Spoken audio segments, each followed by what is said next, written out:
On Father's Day, my daughter Olivia presented me with a pair of socks that cost 15 ohm, her smile radiating as if it were the most precious gift in the world. On that very day, I noticed a $10,000 Rolex adorning her father-in-law's wrist, purchased with my funds, which she deemed an essential expenditure.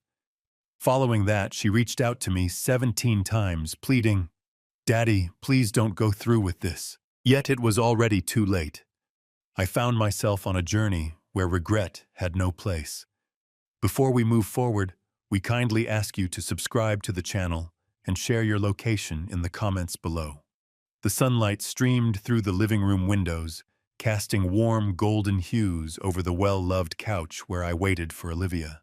My daughter had vowed to create a Father's Day surprise, and even with the weight of past disappointments, a glimmer of hope ignited within me. The clock on the mantel ticked steadily each second, a poignant reminder of the years I had devoted to her, 2 decades, since her mother had passed, every sacrifice woven into the very fabric of my being.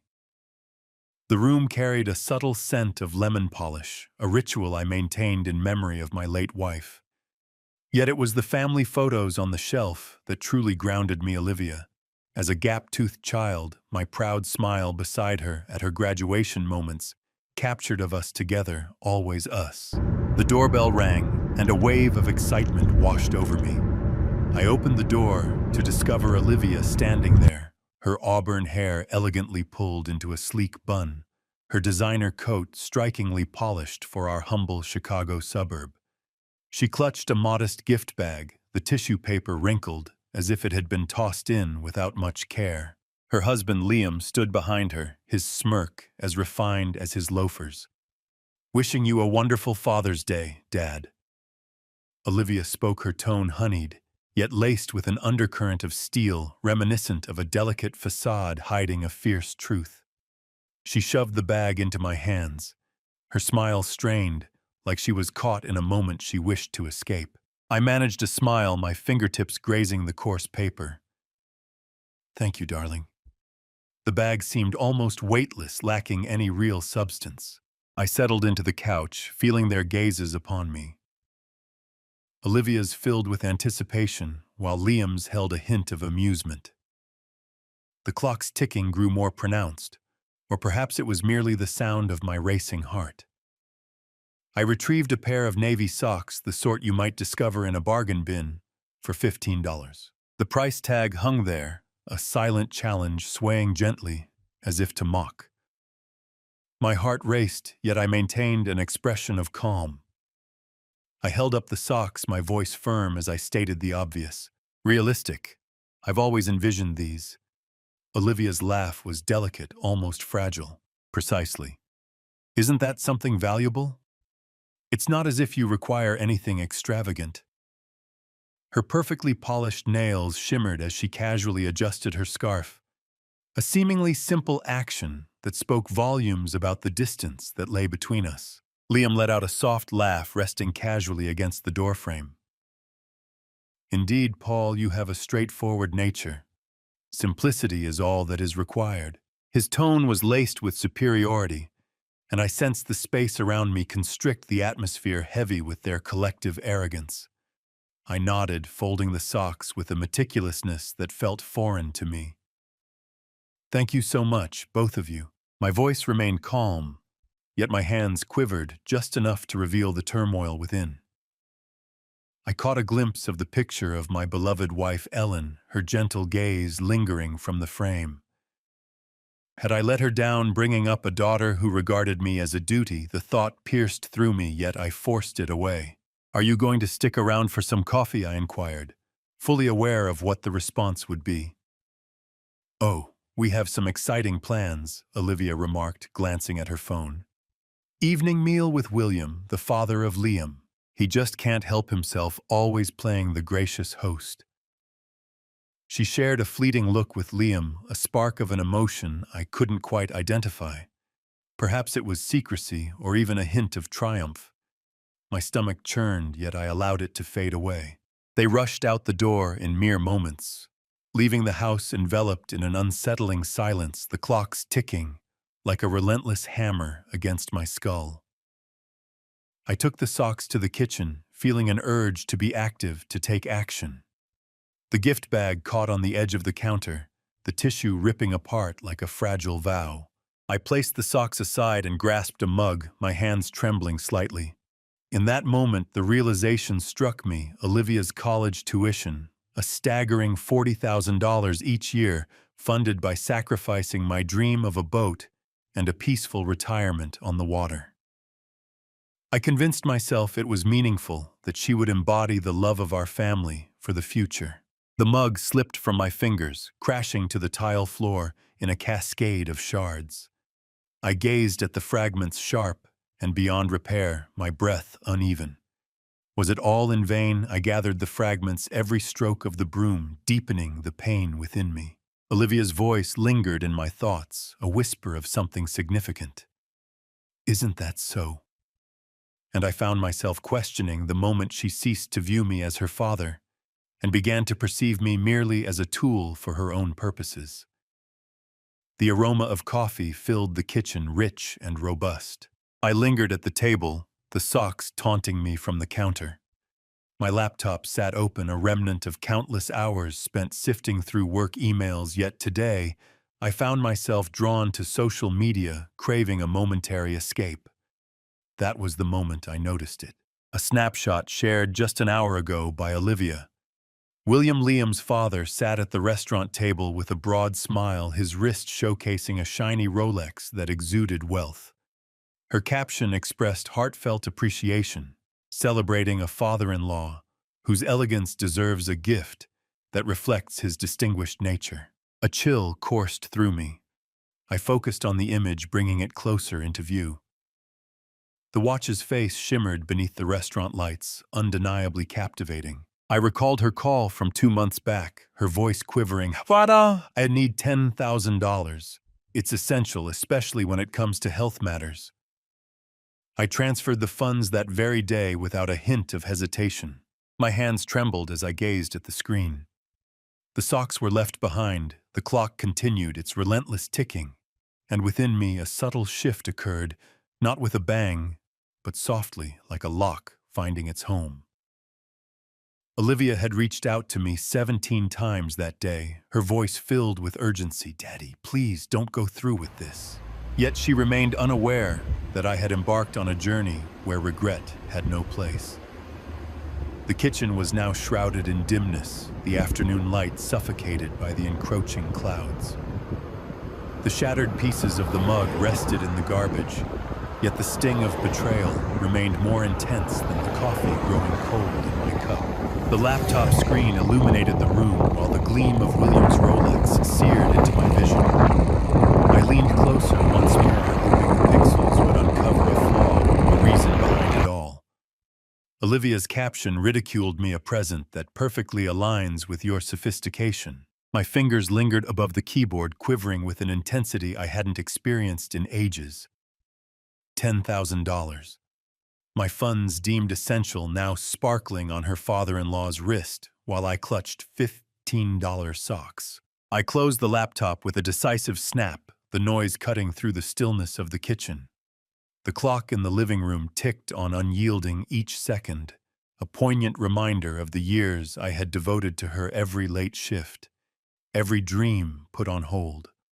I rose from my seat, the chair making a harsh sound against the tile, and reached for my jacket. I craved fresh air, a moment to breathe, anything to soothe the anger that was gnawing at my heart. The socks lingered on the counter, their price tag a quiet reminder of choices unmade. In the Chicago suburb, the scene was one of pristine lawns and vibrant azaleas, a picture of tranquility that concealed the decay lurking underneath. The sky hung low, thick with the promise of rain, while the scent of wet grass lingered in the air. I hurried toward the park, my pace brisk, as though I could escape the haunting memory of that watch. My phone vibrated in my pocket.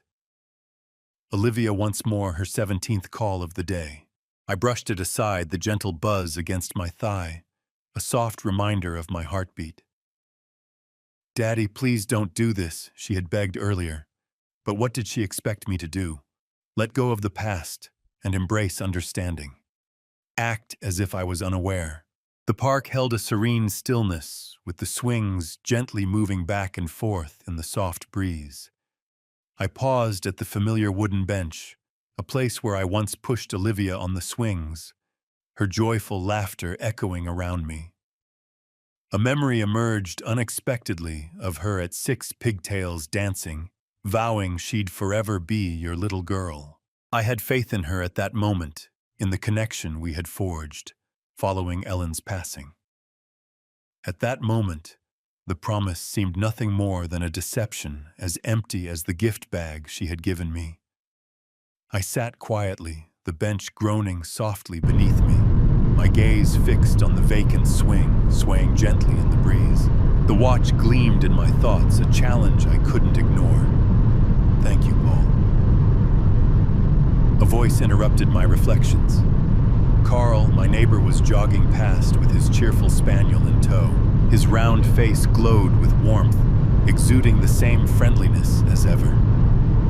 I mustered a smile, rising to greet him. He pulled back on the leash, surprise flickering in his eyes as he spotted her. "Didn't expect to see you out here," he remarked. "Thought you'd be celebrating with Olivia." "Celebrating's done," I said, my voice flatter than I meant.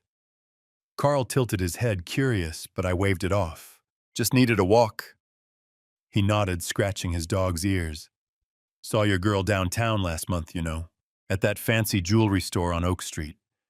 Looked like she was picking out something big." He chuckled, oblivious to the bomb he'd just dropped. "Guess she's got expensive taste, huh?" My throat tightened. "Yeah, I managed. She does." The park spun slightly, the swing's chains blurring. Oak Street, the jewelry store, the Rolex. Carl kept talking something about the weather, but I barely heard him. My mind raced, piecing it together. Olivia not at a doctor's office, but in a glittering store, spending my money on a watch for William. The betrayal sank deeper, a blade twisting in my gut. "Gotta get home before the rain," Carl said, jogging off with a wave. I stood frozen, the first raindrops speckling my jacket. The park felt smaller, the swing a relic of a life that no longer existed. I walked back, my steps heavier now, the anger hardening into something colder, more focused. Olivia had lied, and Liam had laughed, and I'd been the fool who trusted them. Back in the kitchen, the socks were still there, a pathetic contrast to the Rolex's gleam. I opened my laptop again, the photo still on the screen. My hands were steady now, the trembling gone. I typed Oak Street Jewelry Store into the search bar, my jaw tight. The clock ticked, but it wasn't just time slipping away, it was the illusion of my daughter. I clicked on the store's website, a plan forming sharp and unyielding. I needed to know if that watch was real, if her betrayal was as brazen as it seemed. The rain tapped the window, steady as a heartbeat, and I knew there was no going back. The rain drummed on my windshield as I pulled into the lot near Oak Street, the wiper's rhythmic swish, the only sound in the car. My hands gripped the steering wheel, knuckles pale, a folded printout of William's Rolex photo tucked in my jacket pocket. Yesterday's shock had hardened overnight into a cold, relentless need to know. The Chicago skyline loomed through the drizzle, its steel and glass indifferent to the storm brewing inside me. I stepped out, the air sharp with the scent of wet pavement and expensive perfume wafting from the boutiques. The jewelry store's sign glowed ahead, a beacon of truth or damnation. Inside the store was a world apart from my modest home, polished marble floors, chandeliers casting prisms on glass cases, the air heavy with wealth. A young clerk in a tailored suit approached her, smile practiced. "Welcome, sir. Looking for something special?" Her voice was smooth, but I caught the quick glance at my rumpled jacket, my scuffed shoes. I didn't belong here, and she knew it. Neither did Olivia, but she'd walked these floors spending my money. "I need information," I said, pulling out the printout. My voice was steady, though my heart pounded. "This watch. Was it purchased here? I unfolded the paper, the Rolex's image stark against the white background. The clerk's eyes flickered with recognition, and my stomach churned. She hesitated, glancing toward a man at the back, older, balding, clearly the manager. "Let me check with our jeweler," she said, taking the printout and disappearing behind a velvet curtain. I stood, the store's silence pressing against me, broken only by the faint tick of a display clock. That sound again, time always slipping, always mocking. I thought of Olivia's call last night, her voice shrill through the voicemail. "Daddy, please just talk to me." I hadn't answered. "Not yet." The manager emerged, holding the printout. "I'm Mr. Kessler," he said, his tone professional but cautious. "This is a Rolex Daytona, yes. We sold one like it in March." He handed the paper back, his eyes studying me.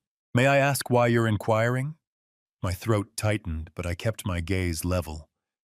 It was a gift. I need to confirm it was purchased here. "And who bought it?"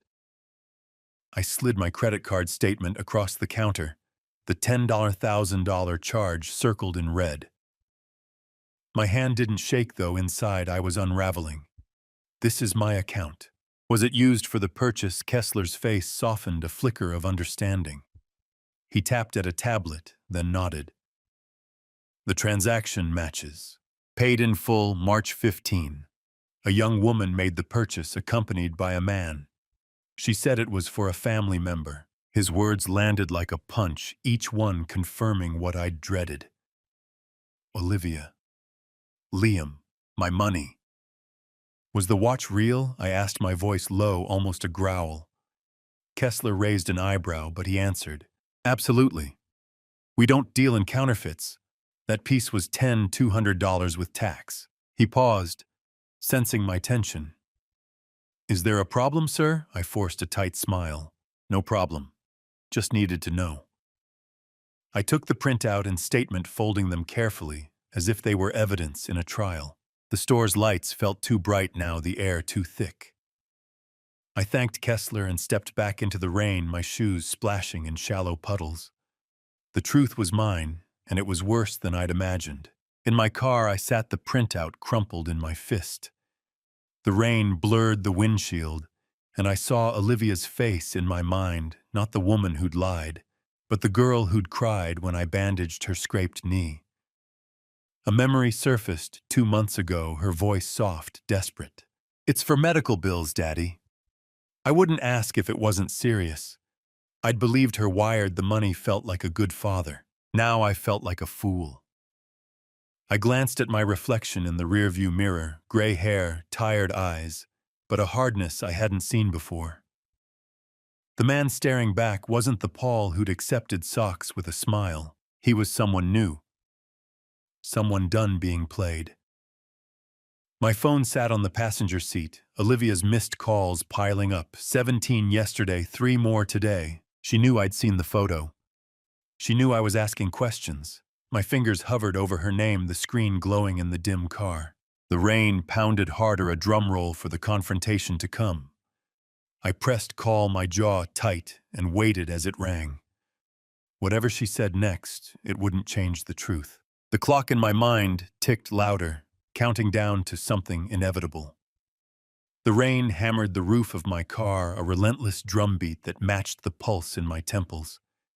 I sat parked outside my house, the Chicago suburb cloaked in evening's gloom, my phone glowing in my hand like a weapon. The printout of William's Rolex lay crumpled on the passenger seat, its edges curling like a guilty secret. My thumb hovered over Olivia's name, her missed calls 20 now, stacking up like accusations. The truth I'd uncovered in the jewelry store burned in my chest, $10,000. My money spent on a watch for a father-in-law while I got socks. I pressed call, my jaw tight, the rain blurring the world outside.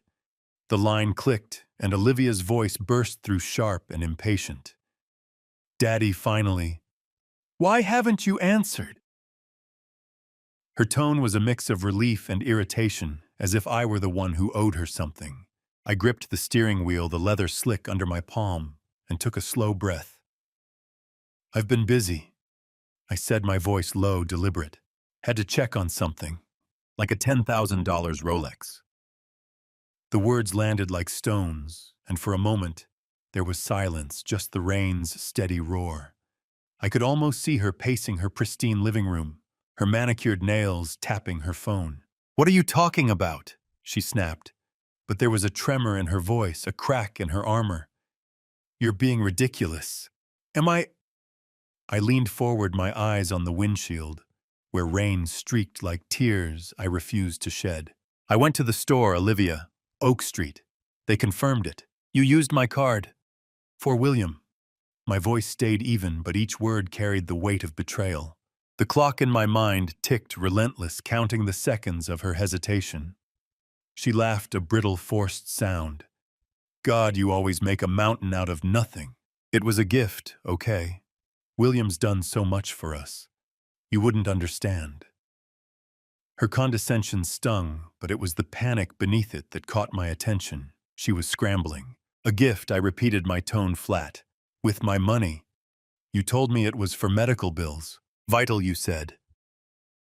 My free hand clenched into a fist, nails biting my palm. "What else have you lied about?" "This isn't your business," she shot back, her voice rising shrill now. "You don't get to control what I do. I'm not a kid anymore, Daddy." The word daddy was a mockery thrown like a dart. I remembered her at 16 begging for a designer dress, promising she'd make me proud. I'd believed her then. Not now. "Then act like an adult," I said, my voice cold. "Explain it, now." The rain intensified, a curtain sealing me in this moment, this reckoning. Olivia's breathing was audible, quick and uneven, and I knew she was cornered. "You're so petty," she spat. "I don't have time for this." The line went dead, the silence louder than the storm. I stared at the phone, her words echoing, "Petty, ridiculous, not your business." My chest ached, but it wasn't just pain anymore. It was resolve, hard and unyielding. I stepped out of the car, the rain soaking my jacket, my hair. The cold shocked my skin, but it cleared my head. I opened my phone's notes app, my fingers wet, and typed her words, each one a brick in the case I was building. "Not your business." Petty. The street was empty, the houses glowing with warmth I no longer felt. Olivia thought she could dismiss me, but she'd miscalculated. I wasn't the pushover she assumed. I leaned against the car, the rain pooling at my feet, and remembered Ellen's voice, soft but firm. "Don't let anyone walk over you, Paul." I'd failed that promise for too long, but not anymore. My phone buzzed a text from an unknown number. "Mr. Thompson. I'm Elaine Carter, attorney. Heard you might need help. Meet me tomorrow, 9 a.m. 200. LaSalle. I stared at the message, the rain blurring the screen. An attorney. A stranger offering a lifeline. My thumb hovered over reply, the clock in my mind ticking towards something new. The morning sun sliced through the blinds of Elaine Carter's office, casting stripes across a desk buried in papers and coffee mugs. The air smelled of stale espresso and old books, a cluttered contrast to the sleek Chicago high-rise outside. I sat across from Elaine, my bank statement spread before me like a map of my mistakes. The weight of last night's call with Olivia lingered, her venom. "You're so petty," still stinging. But here in this chaotic office, I felt a flicker of something new possibility. The clock on the wall ticked, its hands slow but steady, a reminder that time wasn't done with me yet. Elaine leaned back in her chair, her gray blazer slightly wrinkled, her eyes sharp, despite the laugh lines framing them. So she said, tapping a pen against her desk, "Your daughter's got a taste for Rolexes and a talent for lying. That about sum it up." Her voice was direct, laced with a dry humor that caught me off guard. I nodded, managing a tight smile. "Pretty much," I said, my fingers brushing the edge of a statement. The $10,000 charge glared up at me, a wound in black ink. She used my card, lied about it.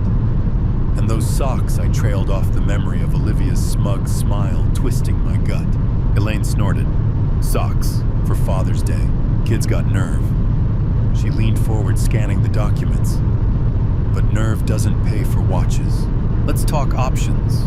You want to protect what's yours, right? Her question was blunt, but her tone held a warmth that made me trust her, or at least want to. I shifted in my seat, the chair creaking. I do, but I don't know where to start. She's my daughter. The words felt heavy, a confession of my weakness. I'd spent 20 years building a life for Olivia. After Ellen died. Every choice was for her. No trips to Europe, no hobbies, just her college, her wedding, her future. And now this. Elaine's expression softened, but her voice stayed firm. You're not the first parent she's burned, Paul. Won't be the last unless you act. She slid a contract toward me. I can help. Start with freezing her access to your accounts. Then we see what else she's been up to. Her confidence was infectious, a lifeline I hadn't expected. I picked up the contract, the paper cool against my fingers. A memory surfaced: Olivia's wedding. Her radiant smile as I handed over the check for the venue, my dream of an Italian vacation fading with it. I told myself it was worth it, that she'd carry our family's love. Now I saw only her hand on my card, her lies piling up. I signed the contract, my pen steady, a quiet vow to myself. Elaine nodded, stacking the papers. Good. We'll start with your bank. I'll need details, every transaction she's touched. She paused, her eyes meeting mine. You sure about this? It's not just money. It's family. I stood, walking to the window. Chicago sprawled below, its pulse relentless. I've given her everything, I said, my voice low.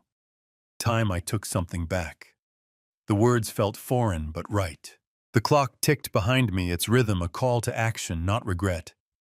We talked details, accounts, timelines, legal steps. Elaine's humor broke the tension, her quip about teaching Olivia the value of $1, drawing a rail laugh from me. I left her office lighter, the sun warm on my face as I stepped onto LaSalle Street. For the first time in days, I felt like I was moving forward, not just reacting. In my car, I checked my phone, habit more than need. A bank alert popped up, a new transaction, $500 attempted on my card. Olivia's name was tied to it, another bold grab. My jaw tightened, but I wasn't surprised. The clock in my mind ticked louder, urging me on. Whatever she was buying, she'd find out soon enough that my generosity had limits. The bank's marble floor gleamed under fluorescent lights, its chill seeping through my shoes as I stood at the counter. The air hummed with the low drone of an air conditioner, sharp against the warmth of the May afternoon outside. In my hand, a form to block Olivia's access to my credit card, its lines stark and final. My pen hovered, the weight of 20 years, her laughter, her tears, my sacrifices pressing against the decision. But the Rolex's glint, her sneering, "You're so petty," drowned it all out. I signed the scratch of ink, a small defiant act. The clock in my mind ticked steady, urging me forward. The manager, a thin man with wire-rimmed glasses, reviewed the form. "This will take effect immediately," he said, his voice clipped, professional. "The card's secondary user, Olivia Thompson, will be notified." He glanced at me as if expecting hesitation. I nodded, my face blank but my pulse racing. Notification. She'd know soon enough. "Appreciate it," I said, sliding the form back. My hands were steady, but inside triumph warred with a quiet ache. Blocking her card wasn't just about money. It was about reclaiming the dignity she trampled. I left the bank, the glass doors hissing shut behind me, and stepped into the Chicago suburbs' glare, the sun bouncing off parked cars. I drove to a nearby cafe to meet Elaine, the place buzzing with lunchtime chatter. The smell of fresh coffee grounded me as I slid into a booth across from her. She was already there, her laptop open, a half-eaten scone on a plate. "Well," she asked, raising an eyebrow. "Did you pull the plug, signed and done?" I said, a faint smile tugging at my lips. "She's cut off." The words felt good, solid, like a door locking shut. Elaine grinned, leaning back. "Bet she'll love that more than those socks you got." Her humor was sharp, but her eyes held a quiet respect. Your daughter's about to learn what a practical gift really means. She tapped her laptop. I'm pulling records. Might find more of her shopping sprees. You ready for what we uncover? I nodded, sipping my coffee. Its bitterness a match for my mood. I need to know everything. A memory flickered Olivia's wedding, her hand on my arm as I gave her access to my card, saying it'd help her start strong. I trusted her, thought it was love. Now I saw only her greed. The cafe's clock hung on the wall, its hands frozen at 11:43. A silent witness to my shift. Time wasn't slipping away anymore. I was stopping it, taking control. Elaine outlined next steps, tracking Olivia's spending, building a case. Her confidence steadied me, our alliance a bridge from the man I'd been to the one I was becoming. You're doing this for you, Paul, she said, her voice softer now, not just to punish her. Remember that. I met her gaze, seeing not just an attorney, but a friend, someone who saw my worth when I'd forgotten it. My phone buzzed, shattering the moment. Olivia's name flashed on the screen, her call urgent, angry. I let it ring, the sound swallowed by the cafe's hum. When it stopped, a voicemail popped up, her voice spilling out as I pressed play. Daddy, what the hell did you do? My cards declined. Fix this now. Her fury was raw, unfiltered, a crack in her polished facade. I set the phone down, my coffee cup warm in my hands. Elaine raised an eyebrow, but I just smiled. Thin and resolute. The clock in my mind ticked on counting down to her next move and mine. The living room was dim, the last of the May twilight, seeping through the curtains, casting long shadows across the faded rug. I sat on the couch, the same one where I'd unwrapped Amelia's socks days ago, the memory now a bitter stain. My phone lay on the coffee table, its screen flashing with her name, 17 calls in the past hour, each one a jab at my resolve. The old clock on the mantel stopped years ago, stared silently, its frozen hands a mirror to my decision to halt her manipulations. Family photos lined the shelf, Amelia at 5, her pigtails bouncing at 16, her graduation cap tilted. Those moments felt like another life, one where I wasn't the enemy. The phone buzzed again, insistent, her name pulsing like a warning. I let it ring, my fingers tracing the edge of a photo frame, Ellen and Amelia laughing in a park. The vibrations stopped, then started anew, a voicemail this time. I pressed play, bracing myself. Amelia's voice erupted, shrill and jagged. Daddy, what the hell? My cards declined. Fix this or I swear we're done. Her words were a blade slicing through the quiet. Done. As if I were the one who'd lied, who'd spent $10,000 on a Rolex for William, while handing me $15 socks. I stood needing to move and walked to the kitchen. The air smelled faintly of lemon polish, a habit I'd kept for Ellen. My hands shook as I filled the kettle, but my mind was steady, hardened by her betrayal. Another call came, and this time I answered, my voice cold. Amelia, stop calling. Stop calling. She snapped, her tone a mix of disbelief and fury. You cut me off, Daddy. How am I supposed to live? You're being selfish. Her accusation landed like a slap, but I didn't flinch. Selfish. After years of giving her college, her wedding, her lies. Selfish, I said, my voice low, controlled. You used my money for a watch. For William. You lied about medical bills. Explain that.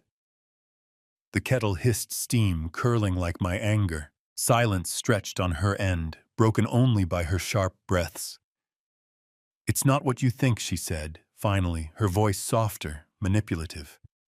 William's important to us. You wouldn't get it. Just fix the card, please. The please was calculated, a child's plea from a woman who'd outgrown it. No, I said the word final. You made your choices. Live with them. I ended the call, my heart pounding, but my resolve intact. The phone buzzed again, another voicemail. You'll regret this, she hissed. Liam won't let this slide. Liam. Her spineless husband, always in her shadow, now a threat. What were they planning? I set the phone down. Its screen dark now and touched the stopped clock, its brass cool under my fingers.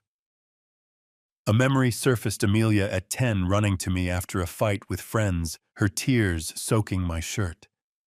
I'd been her safe place then. Now I was her obstacle. The kettle whistled shrill as her voice and I poured tea, the steam clouding my view of her photo. She wasn't that girl anymore, and I wasn't the father who'd forgive endlessly. My phone lit up again, not Amelia this time, but a text from Elaine Police Station tomorrow, 8 a.m. Amelia and Liam filed a complaint. I've got your back. My stomach dropped. A complaint. The room felt smaller and the shadows deeper. The clock's silence mocked me, but I straightened my tea untouched. Whatever Amelia was throwing at me, I'd face it. The fight was just beginning. The police station smelled of burnt coffee and ink, its fluorescent lights buzzing like a trapped insect. I sat in a cramped office, the chair hard against my back, a manila folder open on the desk before me.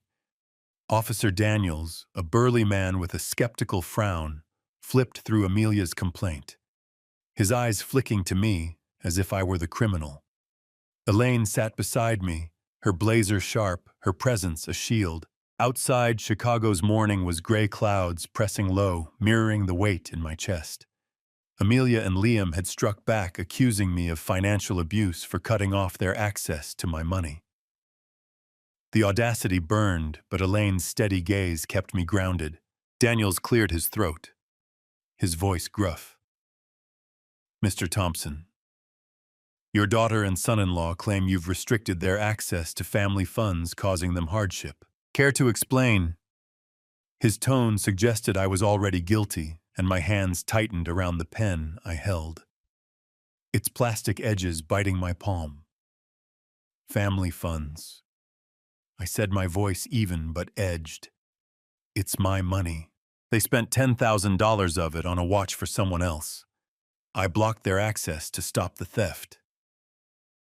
The word theft hung in the air, heavy true. Daniels raised an eyebrow, scribbling a note. Elaine leaned forward, her voice crisp, commanding. Officer, my client has every right to protect his assets. His daughter Amelia misrepresented expenses, using his card for unauthorized purchases. We have bank statements, receipts, and a jeweler's confirmation. She slid a folder across the desk, her movements precise. This isn't abuse, it's self-defense. Daniels scanned the documents, his frown deepening. This says the purchase was for a Rolex. You're saying she lied about the purpose? His skepticism shifted, now aimed at Amelia's story, and I felt a spark of hope. Exactly, I said, meeting his gaze. She told me it was for medical bills. It wasn't. A memory flashed: Liam at my house years ago, promising to take care of Amelia, his smile too slick. Now he'd co-signed this complaint, his name scrawled beside hers, a coward hiding behind her venom. Elaine's hand brushed my arm, a subtle signal to stay calm. Officer, she continued, this complaint is retaliatory. Mr. Thompson acted within his rights. If anything, we're considering charges for fraud. Her tone was steel, and Daniels leaned back, reassessing. We'll review this, he said, closing the folder. But I'll need statements from both parties. He stood, signaling the end, and I felt the room expand, the pressure easing slightly. Elaine gathered her papers, her confidence unshaken. In her car, the air was warmer, the scent of leather and mint gum, a relief from the station's staleness. Elaine started the engine, her modern wristwatch glinting, a contrast to my old stopped one, a sign of the new path I was on. They're desperate, she said, glancing at me. Filing a complaint. That's a weak move. We've got them on the ropes. I nodded, staring out at the cloudy city. Liam's name on that complaint didn't expect him to step up. My voice was quiet, but the betrayal stung. He'd always been Amelia's shadow, content to let her scheme. Now he was in the fight. He's scared, Elaine said, a smirk tugging her lips. They both are. But we're not done. Ever thought about your will, Paul? Might be time to rewrite some things. Her words landed softly, but they carried weight, a seed of a plan. I pulled out my notebook, its pages already filled with Amelia's lies, and jotted down will. The pen felt heavy, each stroke a step towards something final. The city blurred past, and I wondered how far Amelia would go to keep her grip on me. Elaine's watch ticked faintly, a reminder that time was mine to reclaim. The notary's office was a pocket of calm in Chicago's midday bustle, its air thick with the scent of aged paper and polished wood. I sat at a heavy oak table, a stack of documents before me, each page a brick in the wall I was building against Amelia's greed. Elaine stood nearby, checking clauses with a practiced eye, her presence steadying me. The spring sun filtered through tall windows, warming the room, but my hands were cold as I gripped the pen. Rewriting my will, cutting Amelia out, was a knife to my heart, but also a key to my freedom. The clock in my mind ticked, no longer mocking, but urging me on. The notary, a soft-spoken woman with silver hair, adjusted her glasses. "Mr. Thompson, this new will designates your estate to a trust with Miss Carter as executor. Is that correct?" Her voice was gentle, but the question carried the weight of finality. I nodded, my throat tight. "That's right," I said, my voice steady despite the ache. "No direct beneficiaries." The words felt like a betrayal of the promises I'd made to Ellen, to Amelia, securing her future, keeping our family whole. But Amelia had shattered that, her $10,000 lie, a fracture I couldn't mend. Elaine caught my eye, her smile small but encouraging. "You're doing the right thing, Paul. This cuts off their dreams of your money. Clean break." Her tone was light, but her words grounded me. "Plus, I'm a damn good executor," she added, winking, and I chuckled, the tension easing for a moment. I signed the first page, the pen scratch loud in the quiet room. A memory surfaced, drafting my original will after Ellen's death. Amelia just 12, her future, my only focus. I'd sat up nights planning to give her everything: security, love, a legacy. Now I was erasing her name, each signature a severance. The notary stamped the pages, her movements precise, and I felt a strange relief, like shedding a weight I'd carried too long. "All done," the notary said, sliding the documents into a folder. "Copies will be filed by end of day." I thanked her, my voice distant, and followed Elaine out into the spring air. The city hummed, vibrant, alive, and I felt a flicker of that energy in myself. We walked to a nearby park, the grass vivid green, children's laughter drifting from a playground. I sat on a bench, Elaine beside me, her silence companionable. A bird took flight nearby, its wings cutting the sky, and I saw it as a sign: freedom hard won, but mine. "This changes everything," I said, my voice low. "She's really gone now." Elaine nodded, her eyes on the kids playing. "Not gone, Paul. Just not your burden anymore. You're taking back your life." Her words were soft, but they carried the strength I needed. I thought of Amelia's voicemails, her threats, and felt no regret, only resolve. "There's more we can do," Elaine said, her tone shifting, cryptic. "William, for instance. I've got some ideas, but we'll need to tread carefully." She didn't elaborate, and I didn't press, trusting her instincts. The park's clock tower chimed noon, its sound clear, a reminder of time moving forward, not back. My phone buzzed, breaking the moment. William's name flashed on the screen, a call, not a text.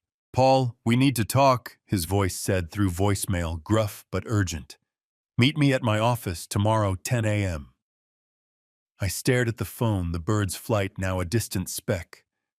What did Amelia's father-in-law want? The clock in my mind ticked louder, counting down to answers I wasn't sure I was ready for. The sunset painted the Chicago skyline in hues of amber, and rose its glow, barely softening the cold elegance of William's mansion. I stepped through the heavy oak doors, the marble foyer gleaming under a chandelier's light, each prism casting sharp reflections like the truth I carried. Elaine's note tucked in my pocket had summoned me here, William knows. Be ready. My heart thudded, not with fear, but with the weight of justice drawing near. The air smelled of polished wood and wealth, a stark contrast to my modest home. Yet I stood tall, my resolve a shield. The clock in my mind ticked steady, marking the moment Amelia's lies would unravel. William waited in the study, his broad frame rigid behind a mahogany desk. His face, usually stern but fair, was etched with fury, his eyes dark as he gripped a velvet box. Elaine stood nearby, her blazer crisp, her expression calm but alert. Paul Williams said, his voice low, gravelly, "I owe you an apology."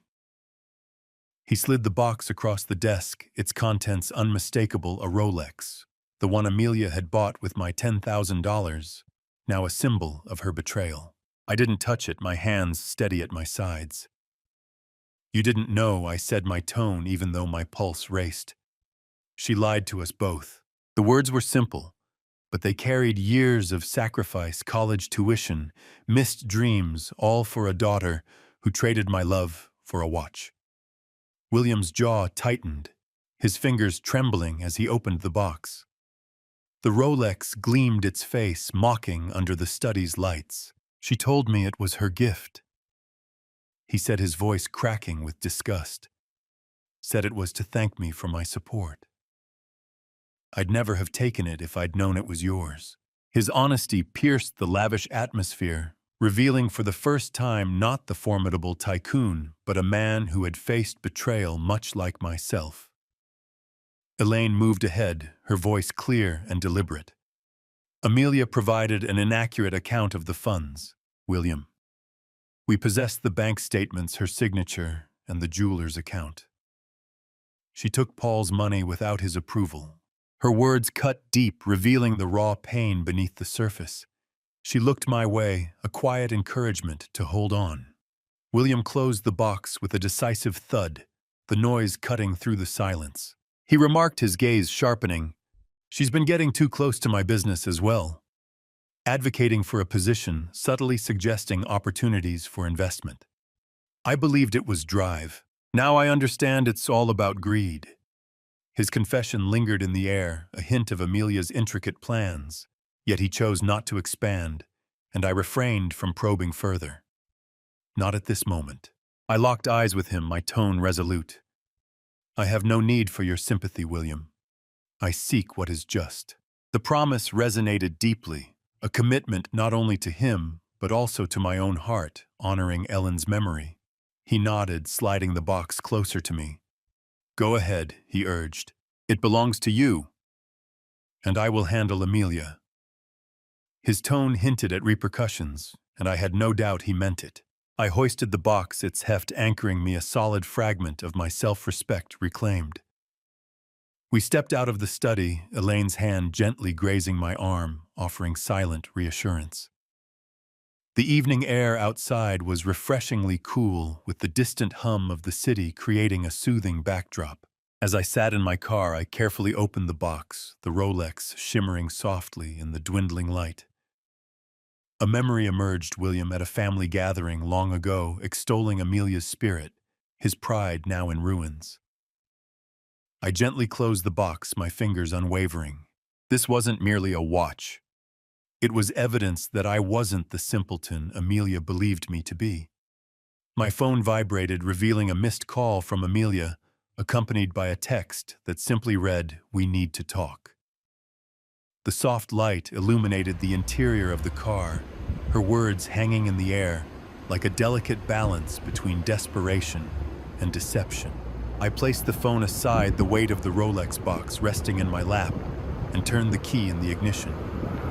The seconds slipped away in my thoughts, anticipating her next decision. The morning sun bathed the porch of my Chicago suburban home in warmth, its rays glistening on the dew-kissed azaleas, their petals quivering gently in the soft breeze. I stood at the door, my hand resting on the knob, the creak of the floorboards beneath me offering a sense of solace I had come to know well. Amelia's message from last night, the one that said we need to talk, had stayed with me, but I never anticipated her arrival, especially not in this manner. She stood on the porch with Liam, her auburn hair cascading freely, her eyes tinged with red, her typical grace unraveling like an old seam. Liam sat beside her, his posture heavy with unspoken thoughts, eyes downcast as he buried his hands deep in his pockets.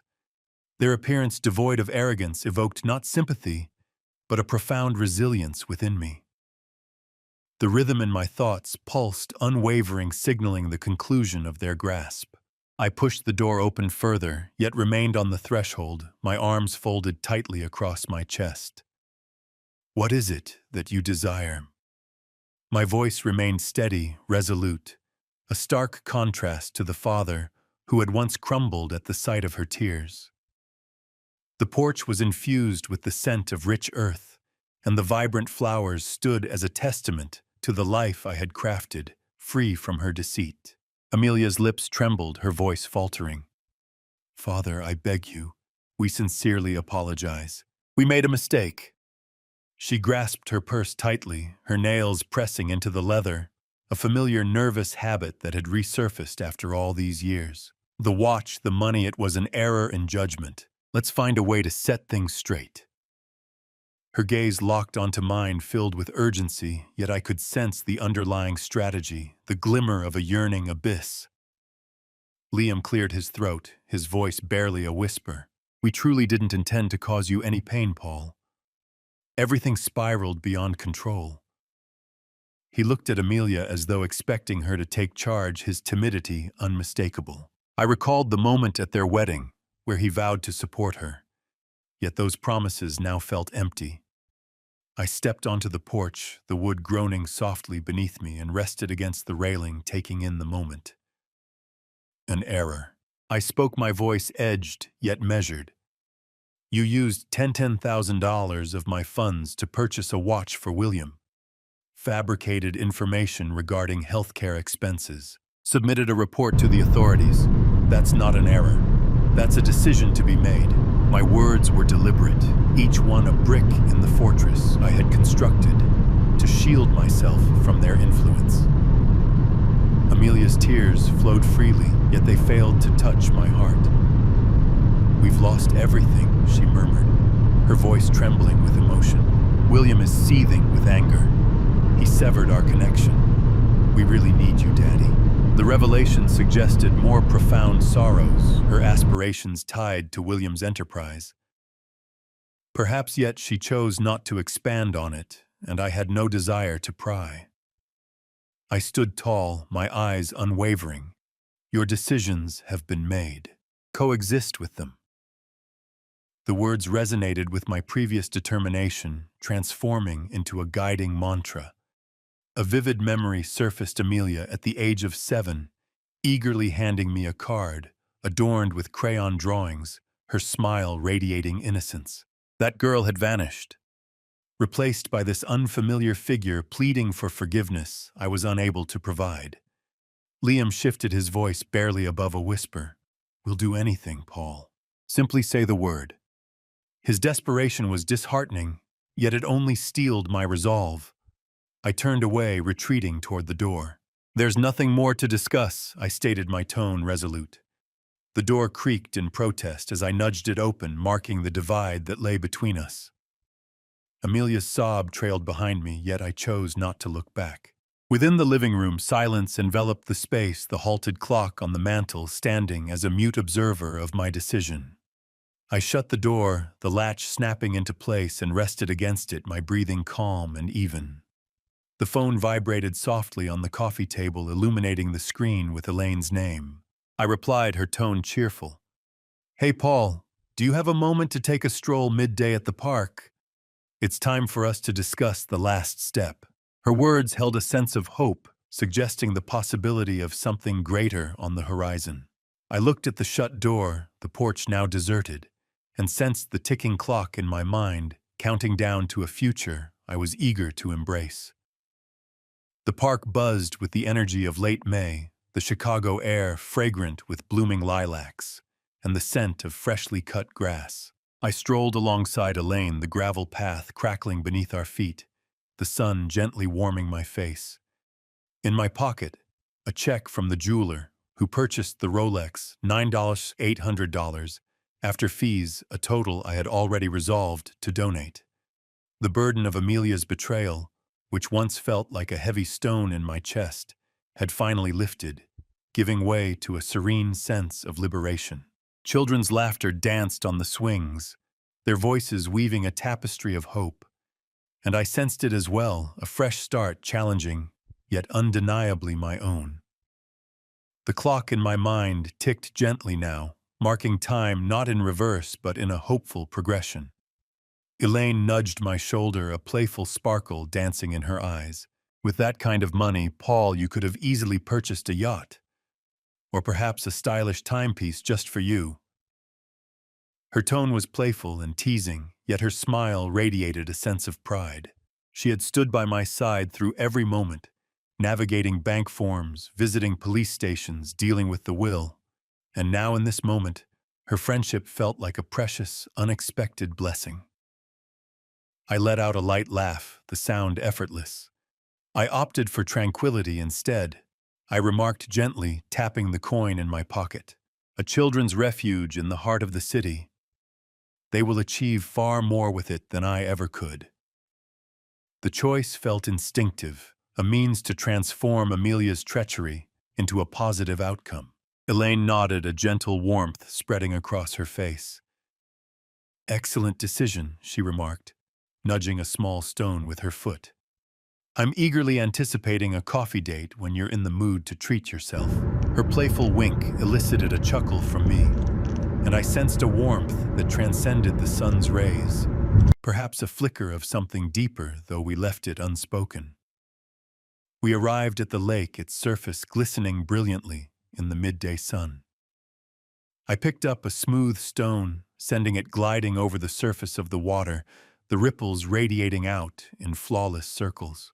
A memory emerged, strolling alongside Ellen. Her hand clasped in mine, vowing that we would confront the world side by side. I had lost her then, Amelia, but now I was discovering who I truly was. The echoes subsided, yet their influence remained much like the decisions I had taken. Earlier, I had stopped by the shelter's office, a humble place with worn walls and dedicated staff members. The director, a woman with warm, compassionate eyes, accepted the check, her appreciation deeply moving. "This will change lives, Mr. Thompson," she had said, and I nodded, feeling a tightness in my throat. The watch, once a mark of deceit, had transformed into a connection to a brighter future. Elaine paused at a bench, her eyes drawn to the shimmering lake. "You've really made progress, you know," she said, her voice softer now. "From humble beginnings to this moment. Not too shabby for someone who believed he had lost it all." Her words settled softly, echoing the man I once was and the one I was evolving into. I settled next to her, the bench radiating warmth from the sun's embrace. "I couldn't have achieved this without you," I remarked, locking my gaze with hers. "You offered me a chance to stand my ground." The reality was straightforward, yet deeply meaningful. She recognized my value even when I couldn't see it myself. A gentle wind rustled the leaves, bringing with it the fragrance of spring, and I sensed Ellen's spirit, her silent encouragement, surrounding me. Elaine smiled softly, tucking a loose strand of hair behind her ear. "Stay by my side, Paul. I'm considering a new endeavor, perhaps a community fund. A person like you with such a big heart is truly needed." Her offer was ambiguous, a threshold slightly open, and I was drawn to the enigma of it, the allure of an unwritten future. I flung another stone, observing the ripples dance across the surface. The park buzzed with energy, and I felt a sense of belonging, free at last, from Amelia's deceptions and my lingering uncertainties. Elaine stood extending her hand, and I grasped it, her touch enveloping me in warmth and assurance. We continued our stroll, her laughter dancing with the wind, and I felt a sense of readiness for whatever lay ahead.